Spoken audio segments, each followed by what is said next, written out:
রাসূল তোমাকে পেয়ে আমি আরো বেশি ধন্য তোমার উম্মত হয়ে, আমি আরো বেশি ধন্য তোমার উম্মত হয়ে, আমি ধন্য গো রাসূল তোমাকে পেয়ে, আমি ধন্য গো রাসূল তোমাকে পেয়ে। বলেন না মারহাবা।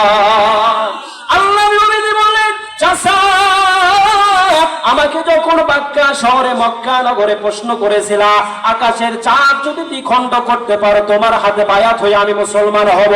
ও চাচা, কিন্তু দেখা গেল তুমি তো মুসলমান হও না চাচা। আমি শাহাদাত আঙ্গুল ইশারা করলে আকাশের চাঁদ যদি দ্বিখণ্ড হয়ে যায় তোমার কি আরো প্রশ্ন থাকে যে মৃত মানুষকে কি আমি জীবিত করতে পারবো না? ও চাচা, শুধু তাই নয়, কূপের ভিতরে তুমি পড়েছিলা, ৭০ হাত দড়ি দিলেও তোমাকে তুলতে পারে নাই, আমি গিয়ে তোমাকে হাত দিয়ে উপরে তুলেছি। বলেন না সুবহানাল্লাহ। চাচা আর পরও কি তোমার প্রশ্ন আছে?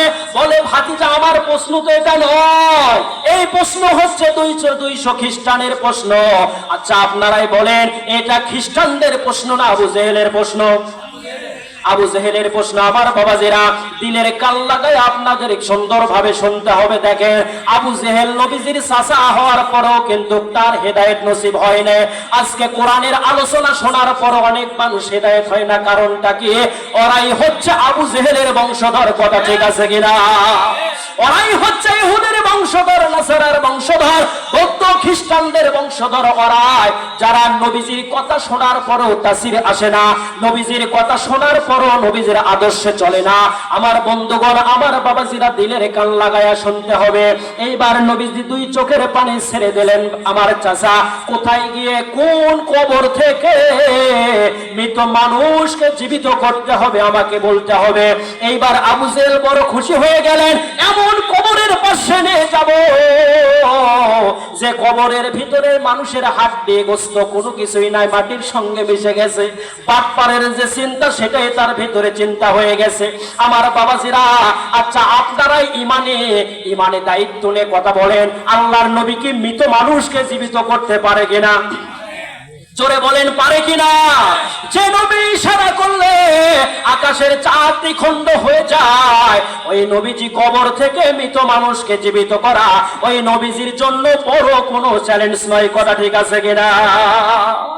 আল্লাহর নবীজিকে নিতে নিতে নিতে নিতে আবু জেহেল প্রত্যন্ত একটা এলাকার ভেতরে চলে গেলেন। আমার বাবাজিরা, আমার বন্ধুগণ, দেখেন কি করুন ঘটনা। 200 খ্রিস্টান আল্লাহর নবীজির পিছে পিছে পিছে পিছে যায়। আল্লাহর নবীজি আগে আগে যাইতেছিলেন। এমন সময় যেতে যেতে যেতে যেতে প্রত্যন্ত এলাকার ভিতরে একটা গ্রামের ভিতরে নিয়ে গেলেন, যেখানে কবরের কোনো চিহ্নই দেখা যায় না। কবর তো সামান্য হলেও উঁচা হয়, কবরের তো একটা সাইজ দেখা যায়, কিন্তু কোনো সাইজ নাই, উঁচাও নাই। কিতাবের ভিতরে এসেছেন এই জায়গায় আবু জেহেল বলে, ভাতিজা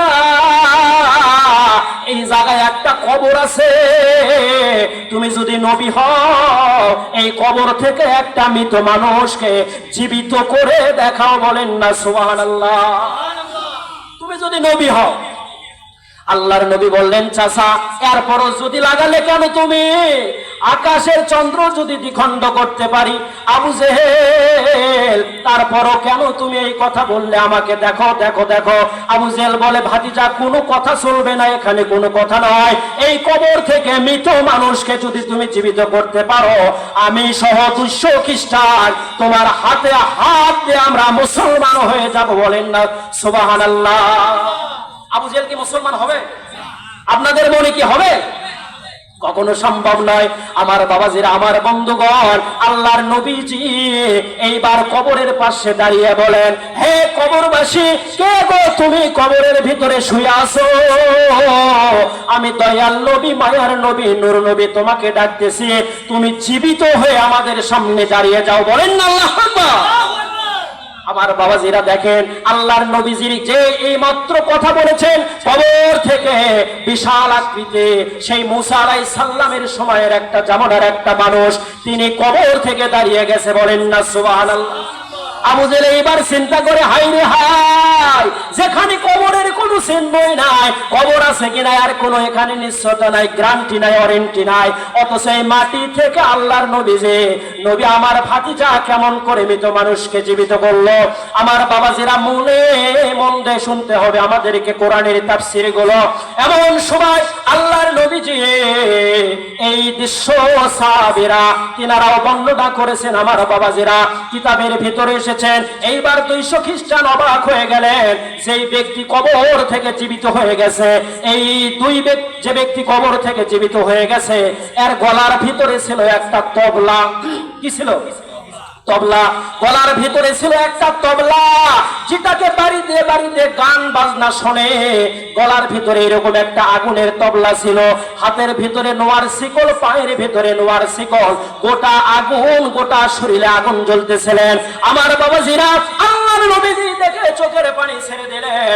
ব্যাপারটি রে আল্লাহর বান্দা, তোমার কি করুণ অবস্থা, তোমার গলায় কেন তবলা, আগুনের তবলা, গলায় কেন শিকলের মালা, সেটাও আগুনের, গোটা শরীর কেন তোমার আগুন দিয়ে পুড়ে যাচ্ছে, কারো ঘটনাটা কি? এইবার ওই লোকটা চোখের পানি ছেড়ে দিয়ে বলে, ইয়া রাসূলুল্লাহ, আপনি সত্য নবী, আপনি বাস্তবে নবী, আপনি নূরের নবী, বলেন না সুবহানাল্লাহ। আপনি নূরের নবী, ইমামুল মুরসালিন নবী। আপনাকে আমার ঘটনা বলতে চাই। আমি মুসা আলাইহিস সালামের জামানার মানুষ। আমি বিভিন্ন হাটে, বিভিন্ন বাজারে গিয়া আমি এই তবলা বাজায়া, ঢোলক বাজায়া, আমি বাঁশি বাজায়া গান করতাম। আমার পিছনে পিছনে নর্তকরা গিয়ে নাচতো, নাচনিয়ালারা গিয়ে নাচতো, আর আমি এইভাবে বাদ্যগুলো তুলতাম। আমি ঢোলক বাজায়া বাজায়া, বাঁশির সুর বাজায়া সুন্দর করে মানুষকে গানে মুগ্ধ করে দিতাম। ইয়া রাসূলুল্লাহ, ইয়া হাবিবাল্লাহ, আজকে আল্লাহ তাআলা আমি যখন কবরের ভেতরে চলে এসেছে, আল্লাহ রাব্বুল আলামিন এই কবরের ভিতরে আমাকে এই শাস্তি দিয়েছে। আমি যে তবলা বাজাইছিলাম, এই তবলাটা আগুনের দিয়েছে, শিকলটা আগুনের দিয়েছে। ইয়া রাসূলুল্লাহ, ইয়া হাবিবাল্লাহ, হুজুর আপনি যখন এসেছেন আমার কাছে, আপনার কাছে আমি একটা কথা বলতে চাই। আমি মুসা নবীর উম্মত থাকতে চাই না। সুযোগ যখন পেয়েছে, আপনার হাতে হাতে পায়া হয়ে আপনার উম্মত হতে চাই, বলেন না সুবহানাল্লাহ। আর আমরা